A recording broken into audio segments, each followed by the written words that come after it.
Hello, my name is Chant'e Catt, and recently the speech I'm about to read to you, I read in front of 300 people at the CSU Food and Housing Insecurity Summit.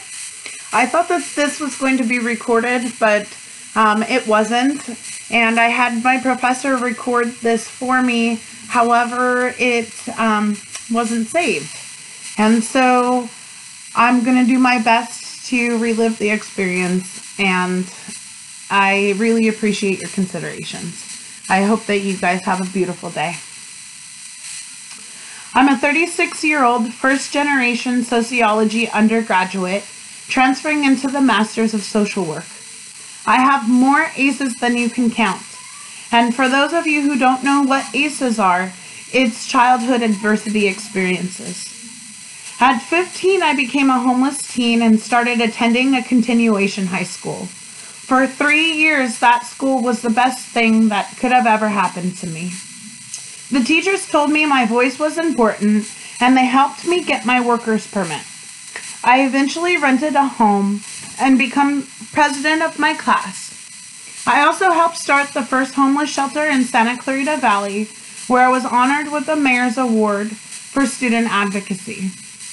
I was just a few credits away from graduating when I chose to take my 18th birthday off.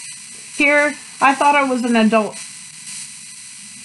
But the choice got me expelled because I was contracted for truancy.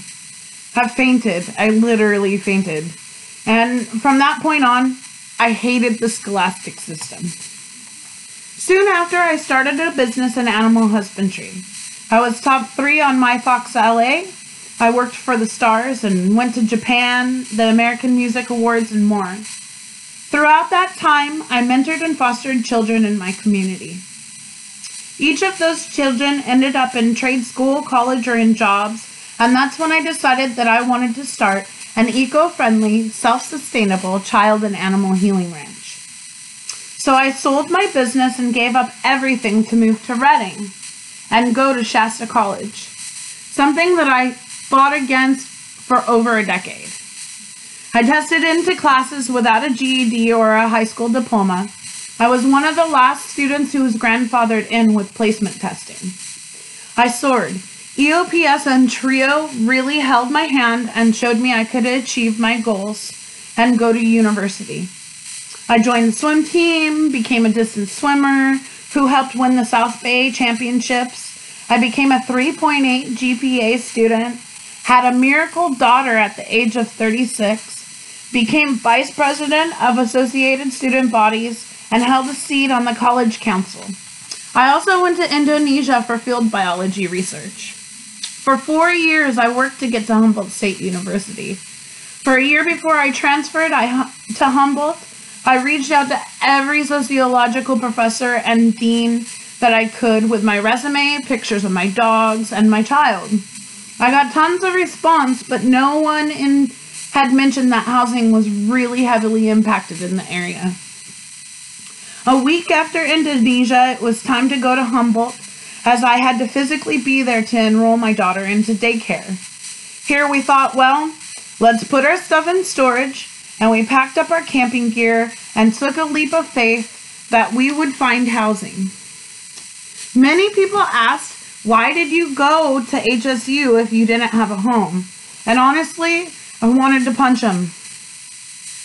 My whole life I worked up for this. How could I just abandon all this work? A day turned into 15 weeks and $16,000 of my financial aid and student loans. I'm still paying interest to this day for being homeless. Eventually, I started getting angry. I can't tell you how many dangerous situations my family went through in that time. I felt like I failed my family, especially my 1.5-year-old daughter. I did this to them for this American dream, and it turned into a complete nightmare. I worked so damn hard for so many years. It took 36 years to get to that point. I turned 39 this year. So I posted an ad on Craigslist in the rental ads asking if others had property managers taking advantage of them. If others like me were homeless, and in just a couple hours, I got hundreds of replies. Soon after, I started the Homeless Student Advocate Alliance. And my first meeting, there were 55 people there. Quickly, I gained support of the students. Myself and 3 others worked tirelessly to advocate for students stuck in this iron cage of capitalism. 2,000 hours of meetings, 28 in the Capitol in Sacramento to share with policymakers, senators, and so many others to coerce them to make efforts and change for the CSU system. Fast forward to last semester, and our group held a 3-day housing event called Housing Student Insights. I was heavily criticized for this event, but we persevered against the critics. I mean, they were telling us homeless students how we could represent ourselves. But we knew what we were doing was the right thing. We literally pulled my van up and set up camp to teach students how to live in the woods, how to nap on campus, where the showers were. We spent $3,500 on food and fed over 400 students and people who attended. It was a huge success. So successful, some of the students decided to stay on the quad and camp out to demand emergency housing, safe parking, 24-hour library, and an off-campus housing liaison position on campus. I contacted the media, including the California Report in San Francisco, local agencies, and the New York Times, and soon after, I received an interview for that position that had been requested. I am now the off-campus housing liaison at HSU, and not only did we help create the off-campus position that I know of in the CSU system, but we helped our community college start the same position. I can't tell you how many times I heard, well, that's just the way it is, or I couch surfed and I was hungry from professors and faculty. I was even told, well, you came to Humboldt for adventure, didn't you? This is institutionalized hazing at its worst. Our campus was in denial and underprepared for the numbers of students it has. And when I ask legislators or higher-ups why we can't match enrollment to the available housing in the community, I get shut down. Because that would mean we would have to pretty much change how we fund our universities. The main thing our campus did was give me a platform to rally students to voice themselves.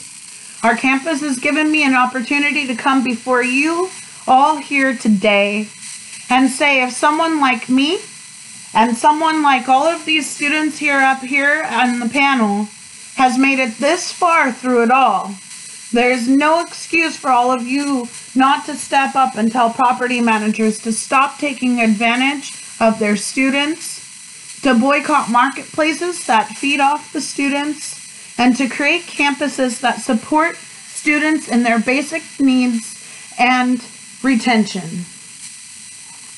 Food, housing, showers included. It's time to be realistic and understand this may not get better. It's time to adjust to the changes of the times. And I think that's why I'm here today, is to tell you we have to create a legacy for students to come. A place that is safe in a world where much is uncertain. Thank you very much for your time and consideration. And thank you for all that you guys do for the students.